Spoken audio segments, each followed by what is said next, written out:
It's poverty. It's crime. Unemployment. Corruption. Accountability. The energy crisis. Inflation. We are worried. That South Africa has myriad problems on all fronts is a given. But the time has come for us to look for real solutions. I'm Jeremy Maggs, and this Moneyweb podcast will discuss those solutions on how South Africans can solve problems by having tough conversations and drawing on the insights of South Africa's top business leaders. Welcome to Fix SA. Hello and welcome to another episode of Fix SA here on Moneyweb. These are conversations committed to finding solutions and viable approaches to the complex and multifaceted issues facing South Africa. Today, though, the program is going to take a different turn. We're not focusing on fixing the country, but rather its economic powerhouse, Johannesburg. Now, Nicholas Bauer is a journalist and a social impact entrepreneur, and he's just written a book called Great Johannesburg, What Happened? How to Save an African Economic Giant. It's a smart, timely and well-written book, and it has some interesting and simple solutions. And as we have this conversation, I'm going to ask you to have a think about what the city of Johannesburg means to you, particularly if you are a resident, and not only what it means to you, but what it can be. And let me start the process. When I think of Johannesburg, I think of the silhouette of the Northcliffe Water Tower at dusk on a winter's evening. I think about the smog-infused skyline that emerges on the N3 as one returns from the coast, the delights of the Radium Beer Hall, the Winter Cosmos at Delta Park, and the twin Brixton and Hillbrow Towers in a perpetual 5-kilometre-long staring contest. That's my Johannesburg. I'm sure you've got a different view. Nicholas Bauer, welcome. Thank you very much for joining us. And talking of towers, let's start with that if we can. Let's talk about Ponte. It's close to your heart. It's also a metaphor for the city.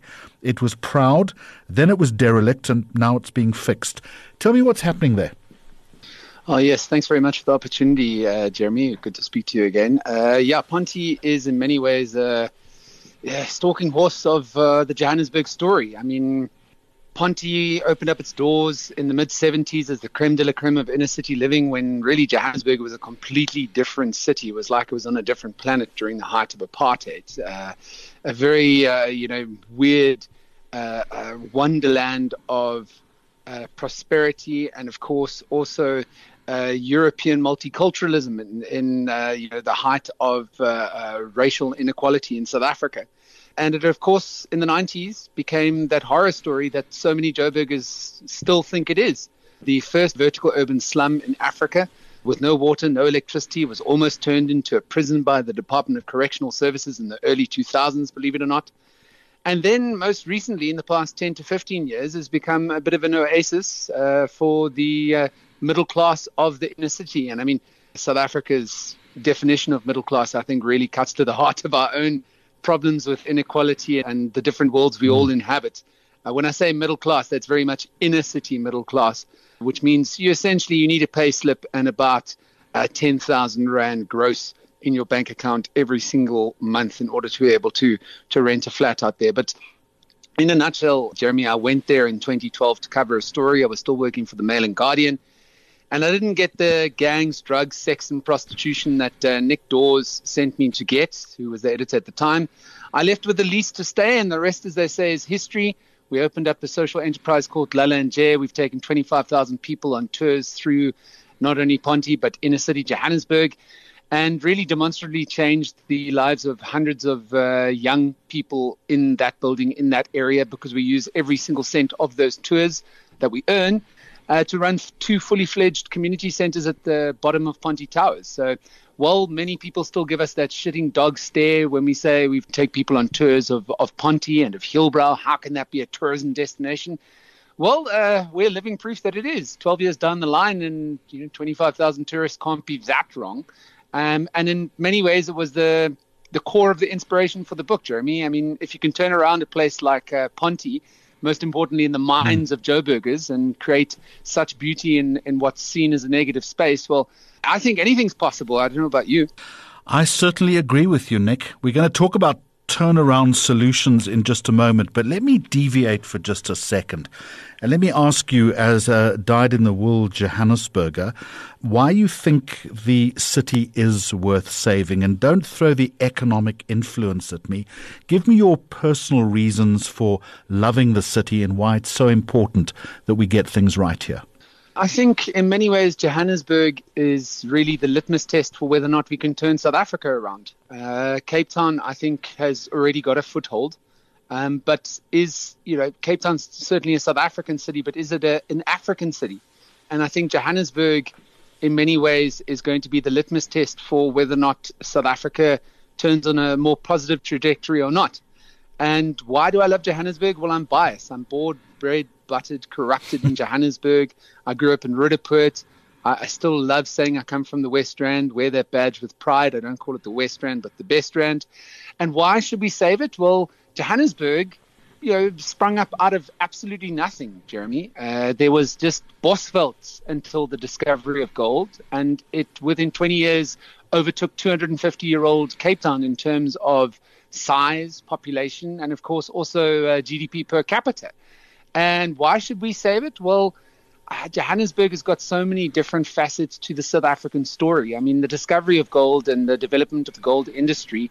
Critically in the book, I argue that it actually led to the rise of apartheid and the implementation of apartheid when the National Party came to power in 1948. And also it was critical to the metamorphosis of South Africa into a democracy in the 90s and into the early 2000s. And it's very easy to turn around and say, bugger Joburg, let's just head for the hills and let the city of gold, let whatever happened to it, let it be. But I think that it's worth saving based on not only the history, it's 145, almost 150-year-old history, but also the fact that it I think bears testament to South Africa's ingenuity. I mean, one of the most basic facets of life is water, Jeremy, and we built the biggest city in the world that has no water source, that has no river, that's not near a coastline. And for it to just disintegrate into nothing, I think would be really a capitulation into the doomsday scenario that everybody paints for South Africa. And as a true Joburger, I've got the hustle bred into me. You cut my skin, I will bleed Johannesburg. I think that if we can turn around Johannesburg, the rest of the country is going to be easy. So I think beyond the financial argument that the Johannesburg Stock Exchange is here, there's still billions upon billions of dollars, never mind rands, value in Johannesburg. I think it is really a challenge. The gauntlet needs to be thrown down to Joburgers and indeed the rest of South Africa that calls Joburg home, because not everybody considers themselves a Joburger, and really have this challenge in front of them to turn Johannesburg around and really provide a blueprint for the rest of the country. Because I think much like other parts of South Africa, there's nothing wrong with Johannesburg that can't be fixed with what's right. Nick, I want to pick you up on that phrase, Johannesburg. You rightly point out that this was a city that emerged from nothing, and that it was through hustle and ingenuity that it finds itself where it is, certainly in the heydays. And I agree with you, it certainly is a city that can be saved. Do you think it's that quality of hustle, of energy, of sometimes even cutting corners that is ultimately going to save it, that's going to fix it? Yeah, I believe so. I think anything at it, if you want to give a definition of a Joburger is someone that hustles until something happens. And I think Joburg is really still one of those cities where if you speak to enough people, if you coalesce with like-minded Joburgers, you will make something happen, regardless of whether or not it's creating a multinational food conglomerate like Nando's, which started with one store in Rosettenville and now has over 1,000 worldwide. Whether or not it's creating an industry that produced 40% of the world's gold in the entire history of human existence. 40% came out of the ground in Johannesburg. All of that gold is gone, Jeremy, but the Johannesburg story is littered with these tales of people that refuse to succumb to the naysayers. Whether or not it was the pioneers that arrived here and said, well, there is absolutely nothing here, but there's a promise of a better tomorrow with this possibility that I might strike it rich with gold. It brought in so many different shades and stripes of people. And of course, also, I mean, led to the very painful story of apartheid and the violence that came with it. But I mean, to answer your question more directly, there are Joburgers all around the city that are making it better every single day. And it starts with just one person. And I always try and fall back on the example of the wilds. I'm not too sure if you know of the botanical garden. I know it well. Borders Killarney. Yeah, Killarney, Houghton, and Hillbrow. I mean, what a mix, right? Hillbrow, Houghton, Killarney. You can't get more polarizing in terms of suburbs.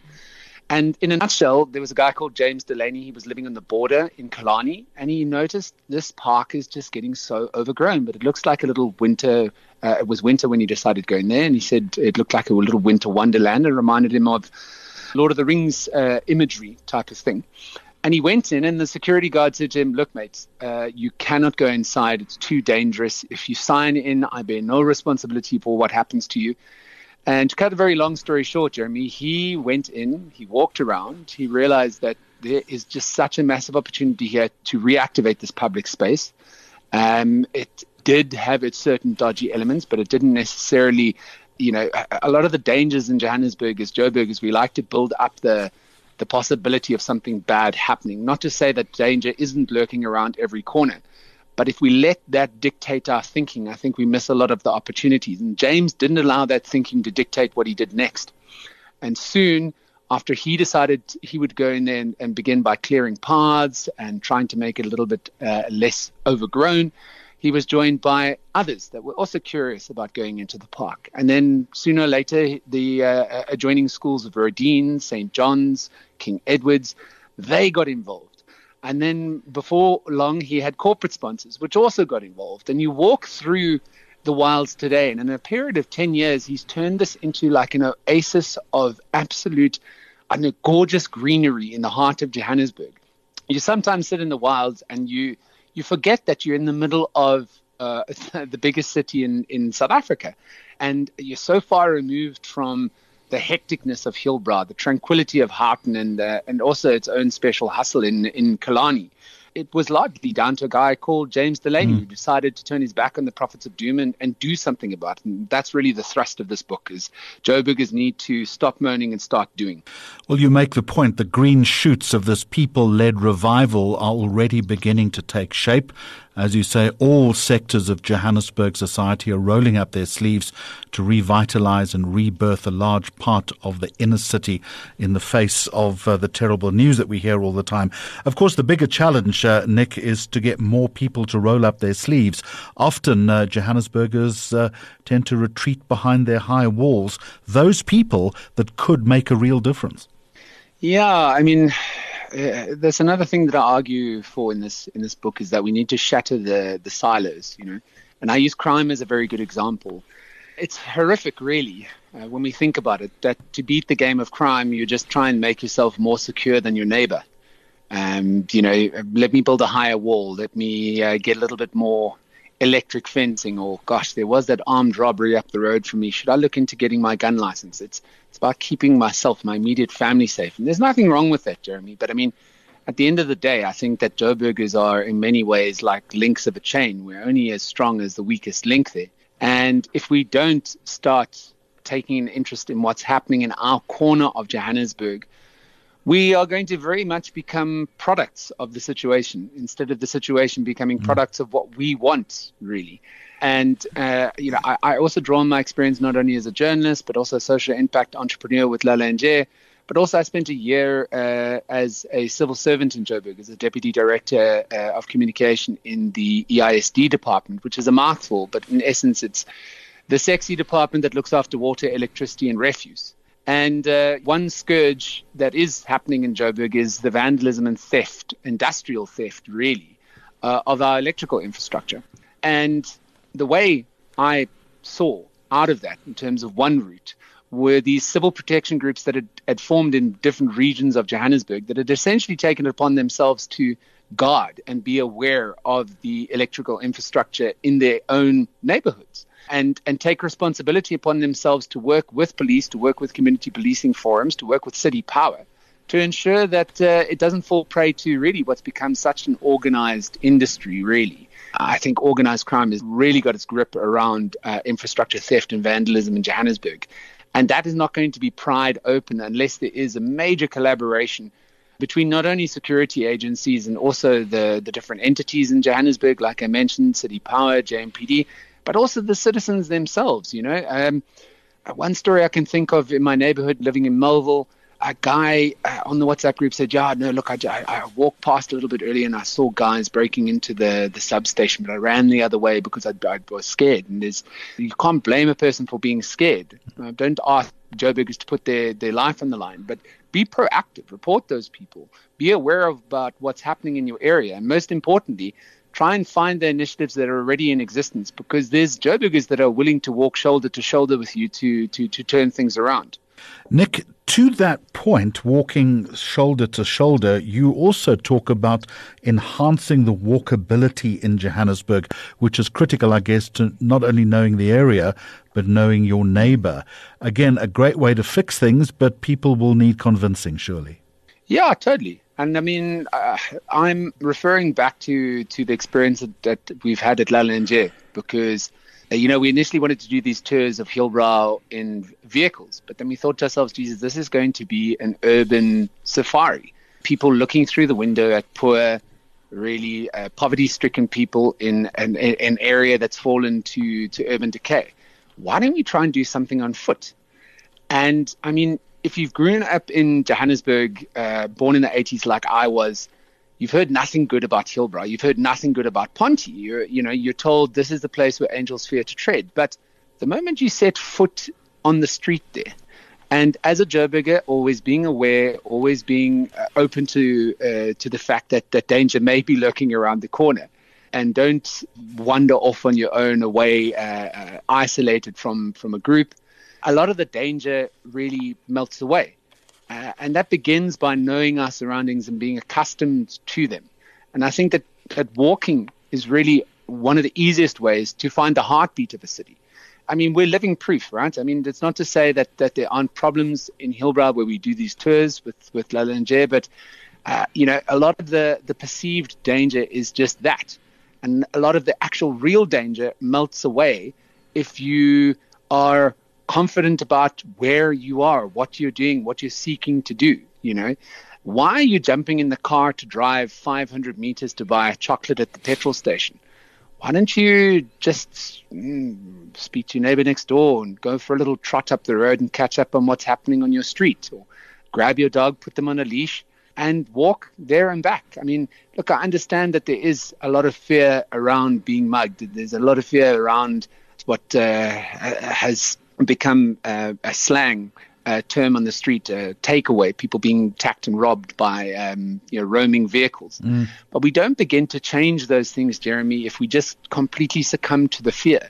And I know this sounds a little bit cliched, right? But we're not going to solve the problems of Johannesburg by building bigger walls and isolating ourselves. We're going to solve the problems of Johannesburg's most pressing issues by building longer tables, by tackling them head on, and most critically, trying to engage with Joburgers around us to craft the solutions amongst ourselves. And Nick, part of that cohort is the informal sector. You say beyond embracing the character of Johannesburg, we need to grasp the opportunities staring the city in the face. That would be the informal sector. You suggest that a lot of progress could be made in terms of the fix if the sector becomes more formalized. How do you go about doing that? Well, I'd like to tackle the informal sector question alongside xenophobia, because Johannesburg is really a city of migrants, and it's become an absolute groundswell of xenophobia now as well. Every couple of years we see bloodshed, we see looting, we see millions upon billions of rands of damage to property, where people rise up against what they deem to be a threat to their livelihoods, threat to their future. And I try and explain in the book, track this journey from, a groundswell of migration into a melting pot that's really exploding into xenophobia. And I think that the solution to that is to accept it for what it is. Johannesburg is going to be this lightning rod of attraction for people searching for a better tomorrow, not only for those of us that come from South Africa, other corners of the country, but indeed other corners of the continent and other corners of the world. And I think that we begin to draw the benefits from that perceived challenge, that perceived problem, by first of all accepting it and also trying to harness it. You harness that by trying to formalize the informal. And this is when I'll bring in the informal sector. The informal sector, there's various studies that show it's worth anything from 8% to 15% of the overall GDP in Johannesburg. And a lot of that informal sector is falling through the cracks in terms of not being registered, to never mind, operate as a business, but also indeed pay some form of tax and enjoy the services and enjoy also the protection that comes with having a registered business. And I think that we do this, we kill two birds with one stone by saying, okay, you want to be legally in the country. Let's try and fast track your path to legality, to regularizing your stay as a foreign national. That starts with you agreeing, if you own a business, to have it registered for tax. You know what we'll even do? We'll look at properties that are owned by the city, that are owned by entities of government, and try and turn them into entrepreneurial hubs. We'll give you a rates holiday. We'll give you free services for a certain amount of time, with the incentive that you perhaps invest your time in training people, employing locals, employing South Africans. But then your reward for that will be a path to regularizing your stay in South Africa and enjoying services like education and health without the friction that xenophobia brings, saying that Zimbabweans, Nigerians, Kenyans, Pakistanis, wherever the people are coming from, are stealing services from hardworking South Africans. Because studies show time and time again, Jeremy, that the informal sector is not going anywhere in Johannesburg. It's a vital cog in the economic makeup of the city. And of course, also economic migrants. Studies also shows time and time again that they are more likely to open up a business, to be responsible for economic growth and also job creation, regardless of where they are. And your argument, Nick, is predicated on decent, empathetic, successful leadership. And you go on to say that merely relying on the officials elected to govern Johannesburg won't cut it anymore. The trouble is a lot of those leaders are either in it for themselves or have simply given up and gone elsewhere. Yeah, that's also something that really shocked me after my stint in local government in 2022. After this election, really a lot of the talent across the board, and I'm not only talking about opposition parties now in Johannesburg, the likes of Action SA and Democratic Alliance, but also the ANC and even to a lesser extent the EFF and the PA. There are very talented individuals that have become so stifled with the politics of local governance in Johannesburg that they have, packed up their things and left. And I think that as a Joburger, to put your faith in the people that claim to lead us and thinking that your only civic duty from a governance point of view is lining up in a queue every couple of years to vote, if you think that that's enough, I hate to be the person to break it to you. It's the bare minimum. And if you want to see better tomorrow in Johannesburg being aided by the government in the city, we need to start holding these elected officials accountable. And in the book, I go into the politics of spectacle because we've had these mayoral musical chairs with so many mayors over a short period of time. You have governments coming in trying to make an impact, even if it does mean that it's completely fake. There's no impact over a course of a couple of weeks. Governance, when done properly, is long, drawn out. It's unsexy, Jeremy. It's really boring at the end of the day. But it's ably assisted by citizens that don't just moan about politicians not doing their job, but keep the politicians on their toes. And I use a very simple example, all right? People may know who their local councillor is, but the services that get delivered to various communities in Johannesburg, it's so easy. The numbers show that those that actively engage with their councillor and work with the councillor to ensure that services are delivered are always going to have better service delivery outcomes. And I'll ask you a simple question. Do you know who your member of parliament is? I know we're talking about Johannesburg, but I think, this local governance keeping our elected officials on their toes needs to bleed out into the provinces and also into a national level. I mean, Jeremy, so few people know who their member of parliament is, who's elected for this specific part of South Africa to govern.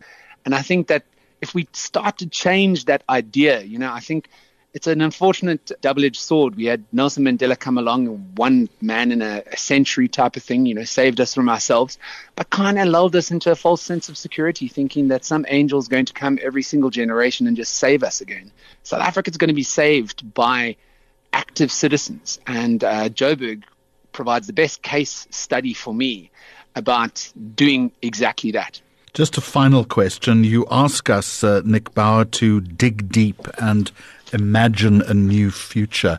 What should Johannesburg look like a decade from now? I think Johannesburg a decade from now needs to not even reinvent itself, rediscover itself as a focal point of entrepreneurship and innovation and industry.